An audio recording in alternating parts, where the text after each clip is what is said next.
Hello and good morning friends, welcome to the CEC-UGC live lecture. Dear friends, with our ongoing series on history of literary criticism, today we would be talking on Dryden's criticism, an essay on dramatic poesy. And for this very discussion, we have once again with us in our studios Professor Bhim Singh Dahiya. Professor Bhim Singh Dahiya is a renowned academician who has served in the area of English, and we would like to say that he has contributed a lot. He has been formerly Vice Chancellor of Kurukshetra University. He has disseminated knowledge both in India and abroad. So he has his students worldwide. So let's welcome our guest, Professor Bhim Singh Dahiya, and let's try to understand more on Dryden's criticism. Hello sir, welcome to Daily Set Lecture. Thank you. Well, Dryden belongs to the 17th century. And 17th century comes in between the 16th and the 18th. 16th was the period of the Renaissance, and 18th was the neoclassical period. So in between these two, between the Elizabethan Romanticism and the 18th century classicism, between these two comes this neoclassical period of the 17th century. Well, as it always happens in life as well as literature, movements keep coming up every now and then, replacing the older ones.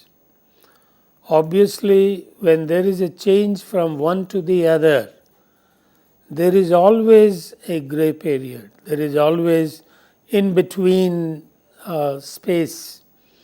And in that in between space, things are mixed, not clear cut. Things are not radical so much as a mixture of, a mix of this and that, both the antithetical movements meet into a mixture. Well, here John Dryden, as a literary critic, he contributed a great deal. And in fact, he was a regular critic of the first order. Before him, we have dealt with Philip Sidney, contemporary of Shakespeare, Ben Jonson, Spenser, etc. A period of the Renaissance represented by him, and his critical essay in defense of poesy shows how poetry in particular and literature in general was under attack from the political quarter of the Puritans. Now they have come out of it, but then not completely. Still, poetry needs defense. No wonder that even after 17th and 18th centuries, in the 19th, Shelley, P.B. Shelley, he had to write another defense for poetry. So from apology to defense, you can see how poetry was not a welcome reading. Leave aside the question of glorification. It was in certain quarters of the society rather undesirable. And that's why the defenses had to be put up, the explanations had to be given to justify its significance for society. Now, of course, we have come a long way, and that question is no longer an issue with us. It is an established fact that poetry is supreme. in among the literary forms, genres. And poetry subsumes life. Poetry represents life. Poetry holds mirror up to nature, as Hamlet says it, and shows that mirror to the public, to the reader. So the essay by John Dryden, an essay of dramatic poesy, is not on literature in general, nor on poetry in general. Dramatic poesy means the drama is one of the forms of poetry. Poetry is a general term, but poetry can be dramatic, lyrical, so on and so forth, narrative. So narrative poetry, lyrical poetry, dramatic poetry, these are the various forms, predominant ones in the area. Now, why does Dryden choose to make the essay also dramatic? We find it is, although named an essay, actually it is a drama, because you have 4 characters, 4 speakers, and there is a debate among these 4. What is poetry? What is its significance? Obviously, he is making the essay a drama by itself. So in dramatic form, he is presenting the views of 4 different speakers. Now, another thing to note in this is that, as I keep telling time and again, literature and life are closely related. And history cannot be ignored while reading literature, because it is the historical conditions, historical forces which determine the styles of literature, which determine not only the style, also the stuff of literature, its material. So form and subject both are determined directly or indirectly by the life of those times. So these times of the 17th century, between the Elizabethan age and the 18th century classicism, here is a period which is sandwiched between the two and is a transitional period, so to say. And during the transition, you find the older things now gradually disappear and new things gradually appear. So obviously, something of the old and something of the new, both simultaneously will be there, and a sort of compromise takes place. We speak of Victorian compromise. I would say that in every age there is a compromise. It may be 16th or 17th, 18th or 19th, and now 20th and 21st. In all of these ages, you can see that there are compromises struck by the opposing viewpoints, opposing styles, opposing outlooks. So here it is. John Dryden then dramatizes the 4 viewpoints, and the 4 speakers he chooses are actually 4 lords of the time. Now, the presence of the lords in the essay, indirectly of course, because Dryden gives them fictitious names. But they are well known, lords of the time, aristocrats. So the very basis of the society at that time and indirectly of literature tends to be aristocratic. The order of the various forms of writing is similar to the order of the social structure. So the two structures, the literary one and the social one, there are parallels between the two.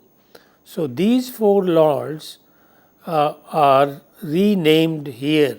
Let me read out what they are. Well, there is one, Crites, Crites, who is actually Robert Howard, Sir Robert Howard. The other is Charles Sackville, and then Lord Buckingham. They are represented under different names. The fictitious names here are Eugenius is one, Crites is another, Lycidius is the third one, and Neander is the fourth. Neander is well known by now, is an approximation of Dryden himself. So the views represented by Neander are actually the views of the author himself, Dryden.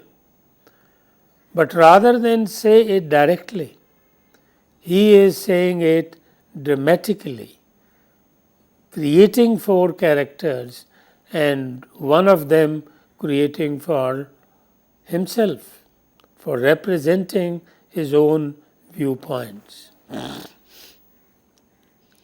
And Dryden's years, as you may be knowing, he was born in 1631 and died at the end of the century 1700. So 1631 to 1700. This essay was composed in 1665 or 1668, revised in 1684. It was written in 1965, published in 1968. So it took 3 years before it could be published. And in 1684, Dryden revised it. And the present one, the final one that we read, is the revised edition of his essay of dramatic poesy. So these dates are also important because it was during this very period, if you have an idea of the history of England, that Charles II was restored to the throne. Restored because in between he had been removed. He had been removed by the democratic upsurge.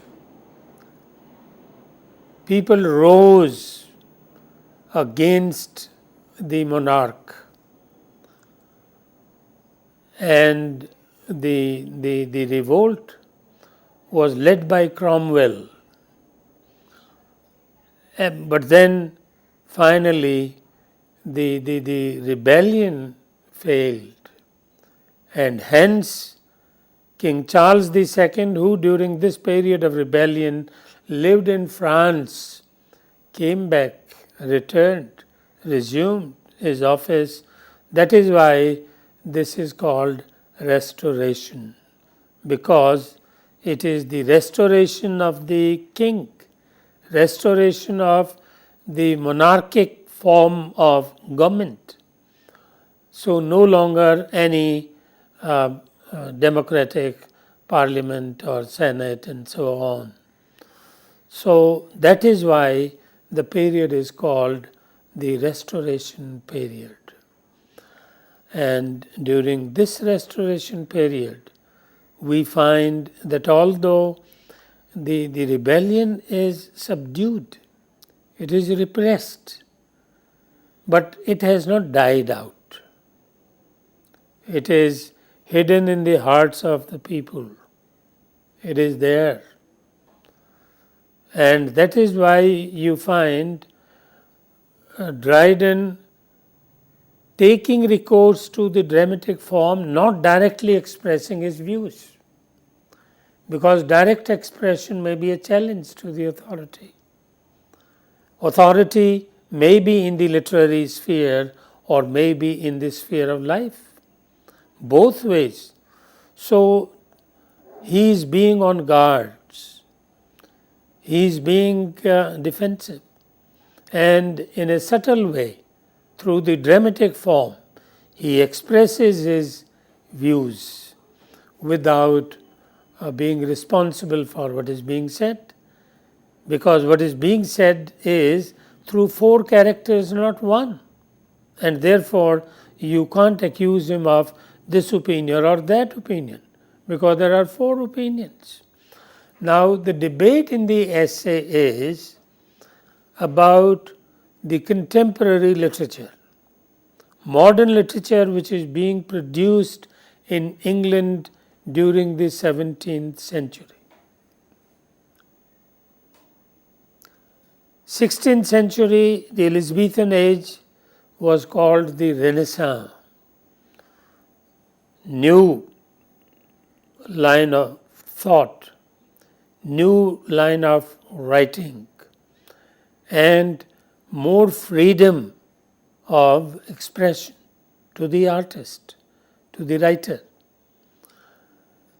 But now, during the Restoration, that freedom is curbed, and that urge has no freedom to express itself, and therefore it is in the guarded language, medium, and guarded form, dramatic form, because in dramatic form you can't pinpoint which opinion is that of the author, because there are several opinions. He is only dramatizing them, putting one against the other, and all the four viewpoints get expressed in the essay.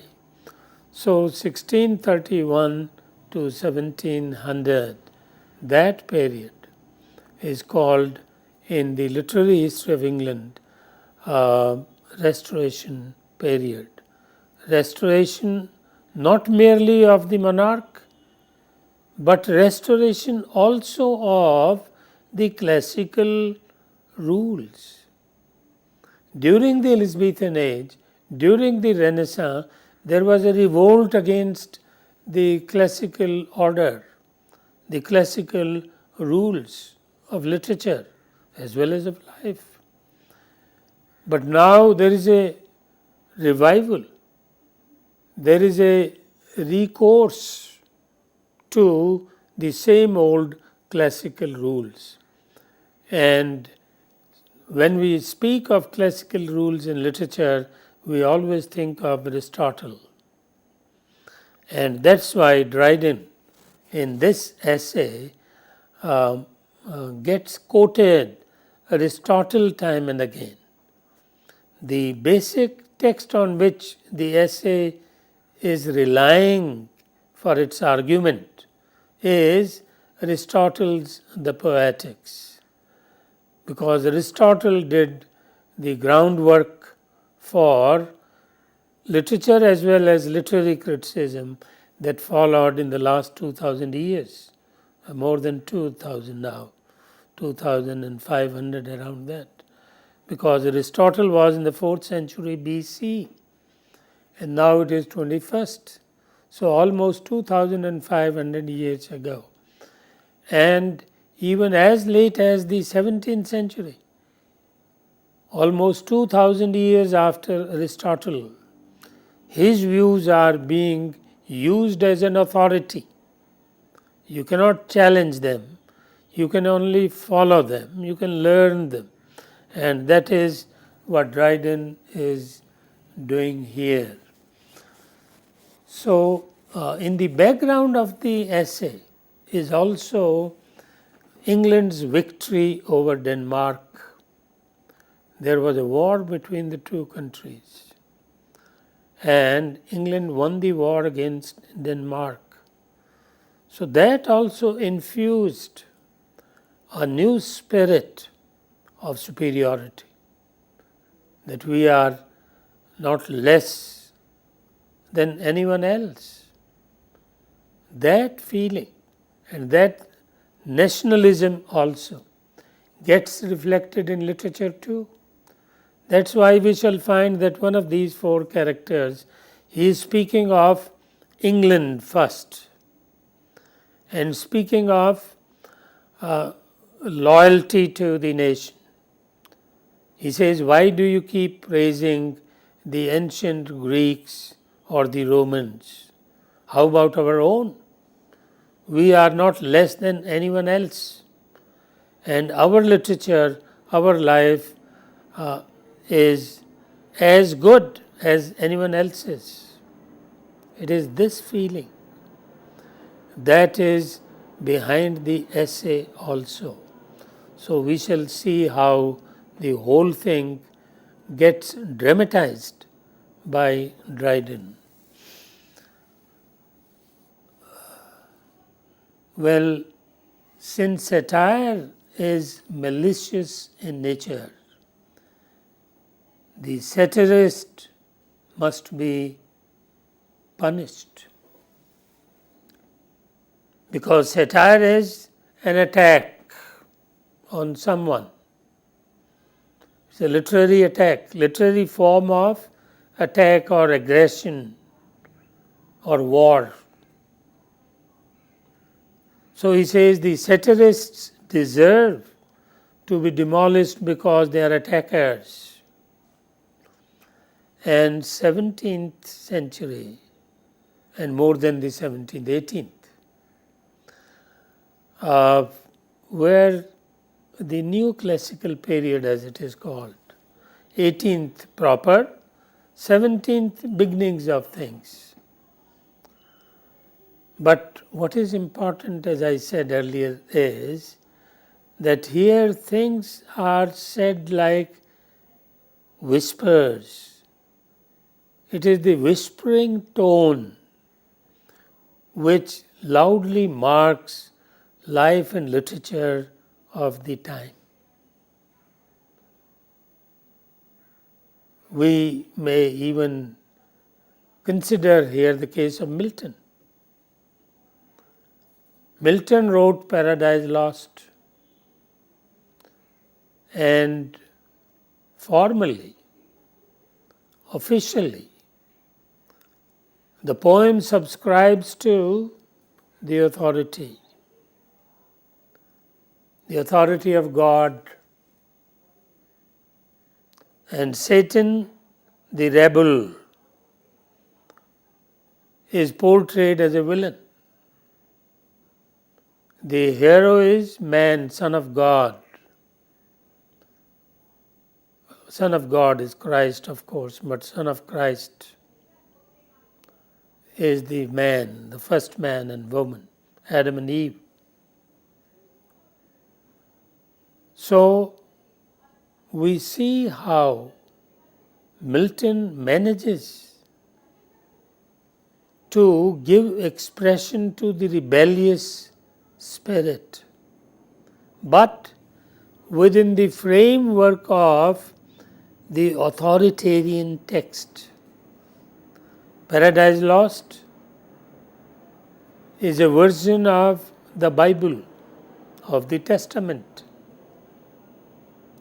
At the same time, there is a bomb planted below it, below the surface. There is an explosive material in it, and that explosive material is the rebellious view of Milton about the Bible. Because in Milton's poem, the real hero is Satan, who otherwise is the villain, who otherwise is the devil. So the devil very cleverly is placed in the central position of the poem by Milton. So 17th century gets reflected here also. As I said, the transitional period between the Romantic Elizabethan age and the classical 18th century had to be something in between. And the voice of rebellion had to be subdued. And that is what Dryden has done. That is what Milton has done. So both in their writings have explosive views against their own times, against the prevailing order in life as well as letters. But both very intelligently, very cleverly give expression to that rebellion within the framework of the authoritarian text. So this is an important thing to remember, the historical fact, and it is in the light of this that we shall be explaining Dryden's essay, an essay of dramatic poesy. Thank you for the time being.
Well, among these four characters in the essay, that is why he calls it essay of dramatic poesy, dramatic poetry.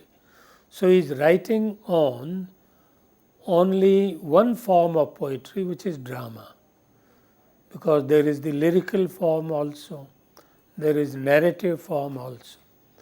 In the narrative form, you tell stories. In the lyrical form, you write songs. And in the dramatic form, you write plays. So it's a sort of play, short play that Dryden has created to give expression actually to his viewpoint. So first speaker here is Critus. And Critus says, there are so few who write well in this age that methinks any praises should be welcome. They neither rise to the dignity of the last age, the Elizabethan age, he means, nor to any of the ancients. And we may cry out of the writers of this time with more reason than Petronius of his. You have debauched the true old poetry so far, that nature, which is the soul of art, is not in any of your writings. In very strong words, you saw, he is rebuking the writers of his time, 17th century writers, and very rightly. Even today, the historians of English literature acknowledge this, that so far as the merit of literature is concerned, 17th century was not comparable either to the 16th century, which is Elizabethan,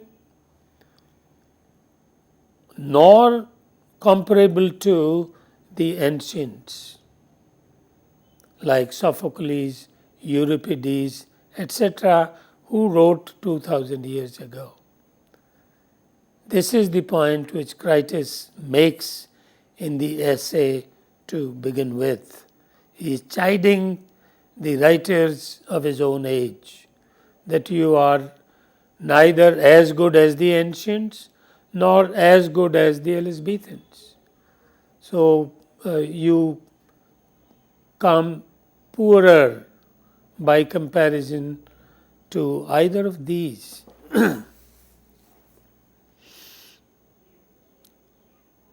Then, in reply to this, because it is dramatic, first speaks Critus, and then the response comes from Eugenius, Eugenius. And he says, have reverence for antiquity, but don't decry your own contemporary countrymen. So Eugenius is nationalist. He doesn't want any criticism of his own nation and of his own writers. He says they are our writers. Why should we detract them? Why should we think poorly of them? They are as good as the Greeks of olden times or the Romans of olden times. The fact of the matter is they are not. But it is his nationalism. That is a problem with any sort of fanaticism. So here is a fanatic nationalist who is not prepared to see critically the literature of his own people, of his own writers. Well, Dryden's purpose is to show mirror up to nature, to present things as they really are. And it doesn't bring in any kind of cheap nationalism here. No Englishness. He is trying to be a man of letters, a writer, an artist, a critic. And the critic's job is to point out also, even as he praises the good points, the flaws. And as Tagore said, I always quote, writers do not write for any small group of people. They don't write for a caste or a community. They don't write for a state or a nation. They write for mankind. So writer may be born anywhere, may be brought up anywhere, may have the nationality or identity of any country, but his writings are universal. So that is the point that Critus had made, but Eugenius as a nationalist does not accept it. And he says we should not criticize our own countrymen. And he is for appreciating different kinds of poetry rather than they be pitted against each other. Well, one thing he says praiseworthy. He says it is not only that we praise our own countrymen, we praise others also. We praise the ancients. But we do not make a comparative study.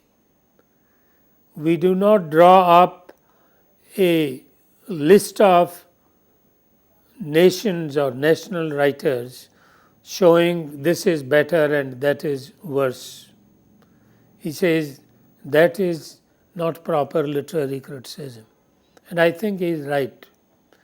The task of literary criticism is to bring out the plus and minus points of the piece in hand, and not to compare and contrast different writers and say he is better, he is not. Well, there you are running into trouble. So Dryden plays safe, and Dryden says the proper critic is one who writes the appreciation of the piece in hand. And appreciation will include both plus and minus points. But you do not compare the writers and say that writer is greater, that writer is taller, the other one is smaller, so on and so forth. I think he has a point. And great critics have never done it. They don't say he's inferior, he's superior. They only, stick to the writer in hand and bring out the good, bad of that writer. So he is for appreciating. He means Eugenius. Eugenius is for appreciating different kinds of poetry rather than pitting against each other the poets, maybe of the same country, maybe of different countries. Agreeing to limiting his argument to specific type, Critus agrees to discuss dramatic poesy, in which he thought it would not be difficult to prove the superiority of the ancients to the moderns and of the last age to ours. Critus says, all right, let us not discuss literature in general. Let us stick to, for the time being, only one form, and that form is the dramatic form. And in drama, he says, the writers of England, the dramatists of England, are not inferior to any. You can compare them to their contemporaries in France, in Germany, or elsewhere in Europe. They are as good as anyone else. And there he brings in the ancients also. He says these writers are not poorer than the ancients too. They are as great as the ancients. So Critus also agrees to this assessment or judgment. In drama, he thinks English writers are superior to the ancients as they write about the nobility, high-class people. His point of praise is the functionality of rhyme and other poetic elements of his age's verse, not just ornamental as it was in the earlier age, the Elizabethan. So he is underlining 2 points here. One, the merit of the English writers. He says, no doubt, in the 17th century, we have not produced as great dramatists as were there in the 16th or were there in the ancient times, the Greco-Roman times, like Sophocles, Euripides, Aeschylus, etc. We do not have dramatists of their level, their standard. That may be true, he says, but at the same time, our dramatists of the last century, 16th century, Elizabethan age, were not less than any contemporary or even the ancients. And I think he has a point here, because Elizabethan age, even to date, even 400 centuries later, is acknowledged as the greatest period in English history of drama. And in fact, not merely in English history, in the entire history of the world, a writer like Shakespeare was not produced. He particularly has in mind and mentions it Shakespeare and Ben Jonson. These two great dramatists, they are still acknowledged as the greatest in all languages. In all the world languages, 13 European languages and 26 we have. So in all those 13 languages, he says, Shakespeare and Ben Jonson excel all, and not merely their contemporaries in other countries in the 16th century, but dramatists of all times in these languages. It's a large claim, but it is not unfounded. He has a point. And even today, Shakespeare is adjudged the greatest dramatist of the world, all in languages included. Socrates also agrees to this assessment or judgment. In drama, he thinks English writers are superior to the ancients, as they write about the nobility. Well, here, of course, is the weak point of Critias. Weak to us at that time, perhaps it was a compulsion,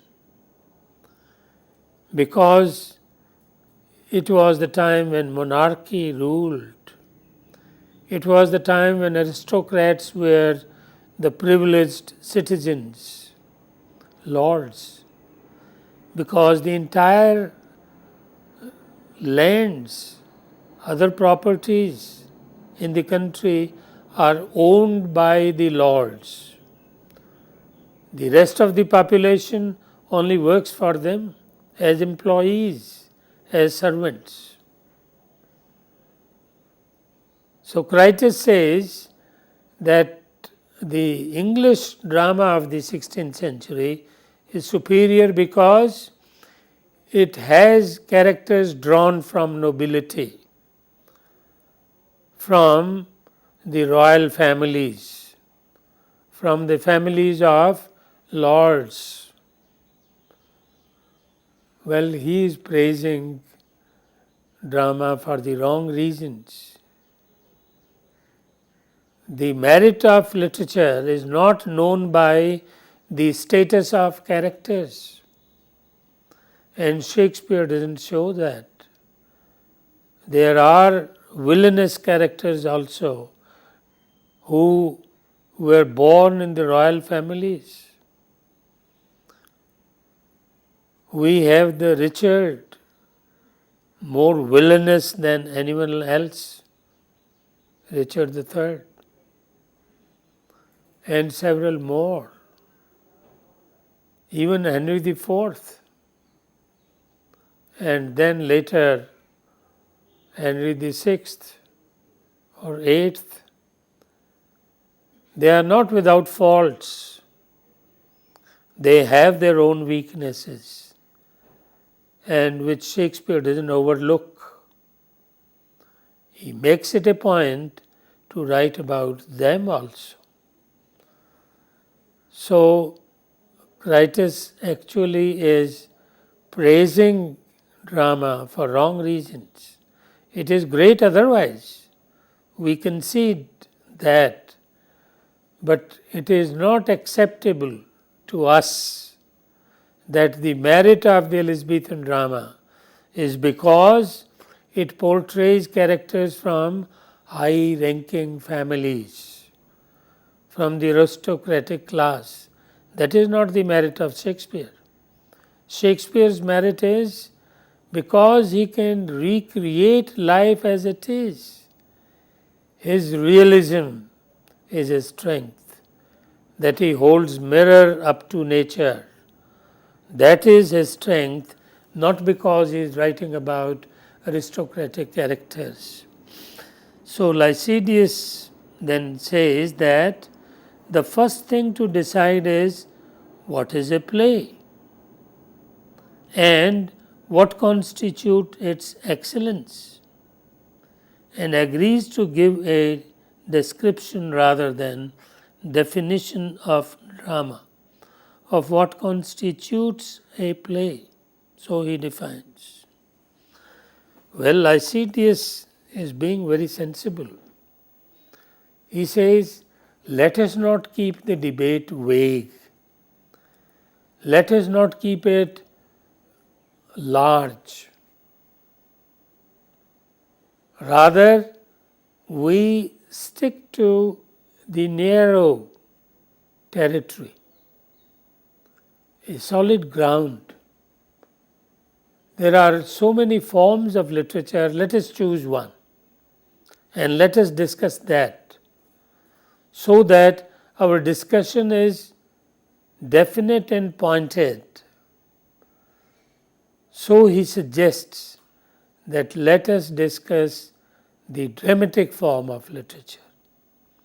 And then he offers to define what drama is, what a play is, and he defines drama as, he says, a play is a just and lively image of human nature, representing its passions and humors and the changes of fortune to which it is subject, for the delight and instruction of mankind. Very sensible, very acceptable definition of drama. Let me repeat. A play is a just and lively image of human nature. It is both just and lifelike. Just means honest, and lifelike means living, lively. When you read it, you feel as if you are reading about yourself, about the life you see daily. So, in a way, what he is praising is realism. He is defining drama in the language of realism, that drama proper is always written about real men and women, and it is written in a language which is spoken by real men and women. So both ways, language as well as life, presented in the dramatic form must subscribe to the original, the real life and letters that we have. So, agreeing to the definition, they decide to debate the relative merit of each, the ancients and the moderns, the Elizabethans and the Jacobeans. The 17th century period, now neoclassical, is in history called the Jacobean period. So they say, let us now discuss the dramatists of our own age and compare them to the writers of the preceding age, that is the 16th century, the Elizabethan age, and compare them with the ancient writers of the Greco-Roman period of 4th and 5th century BC, and let us see where our writers stand.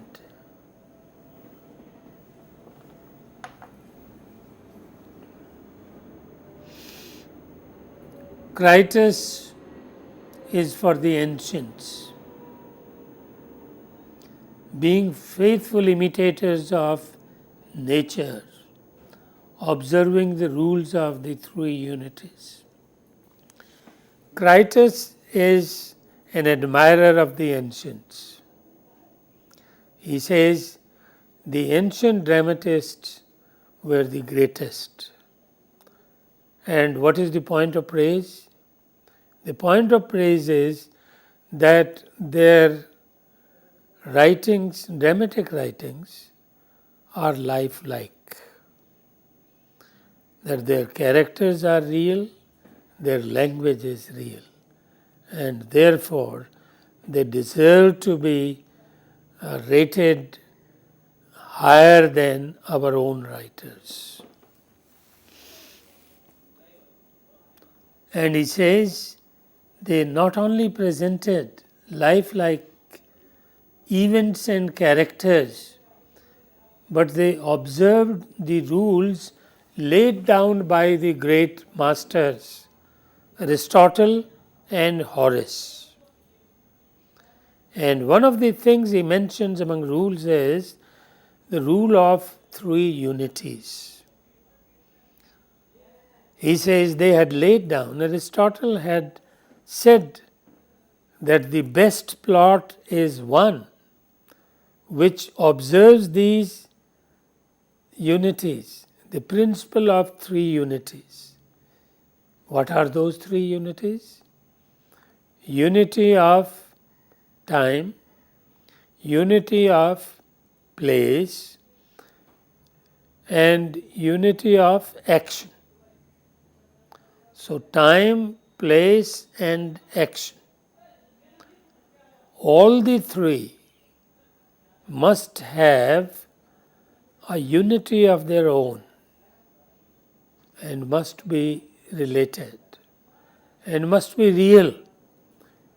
They must correspond to real life. So let us take up the first one. The first unity is of time, then place, then action. The unity of time is that the beginning and ending of the play should not be overstretched, should not cover a span of years and decades, because on the stage, Dryden says, it takes only 2.5 hours to present a play, to present a drama. Now, if during that period of 2.5 hours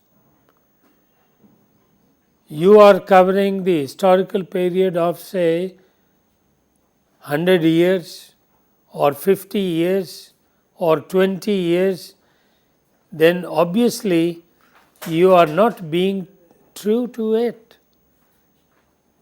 There will be such a gap between what is being presented and how it is being presented.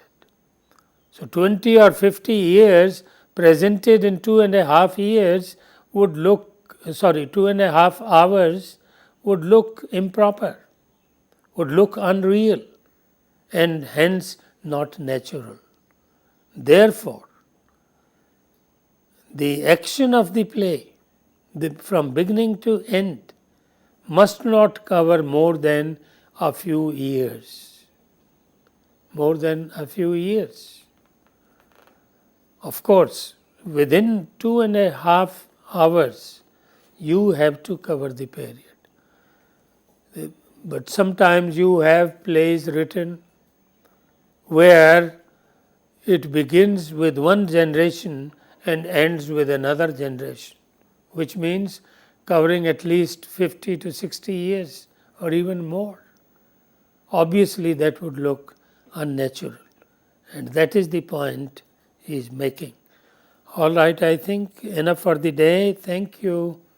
Thank you, sir. Thank you so very much. And dear friends, we would be meeting again tomorrow and would be continuing further.